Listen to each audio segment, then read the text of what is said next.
من اليوم باش توليو تعملوا هريسة اللوز في الدار وحدكم بنينة وناجحة 100% وباش تشيخوا عليها في رمضان. يلا تبعوني.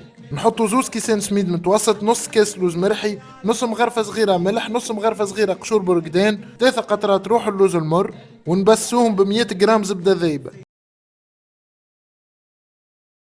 في بول اخرى نحطوا كاس سكر عليه نص كاس ماء وشوية عطرشية، والكاس يهز 250 مليلتر. نصبوه على الخليط الاولاني ونخلطه مليح.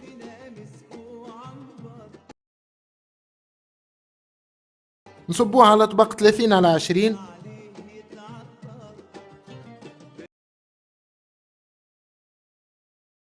نزينوا بكعبات لوز ونخليوها ترتاح مدة ساعة. توا للسيرو نحطوا كيس ونص سكر عليهم زوز كيسان ماء ومغرفة كبيرة قارص.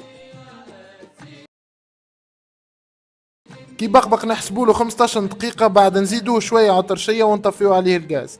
ندهنوا الهريسة بشوية زبدة وندخلوها للفور سخون 180 درجة مدة ساعة. ديريكت دوم ما تخرج من الفور نصبوا عليها الشحور بارد ونعاودوا ندخلوها للفور وهو طافي باش تزيد تشرب مليح، ونخليوها تبرد وتشد روحها مليح ليلة كاملة. وهكا نكون تحصلنا على هريسة لوز بنينة وتعمل الكيف. وما تنسوش تجربوها وتعطيوني رايكم في كومنتير. وتوا يلا نتعداو للديغوستاسيون.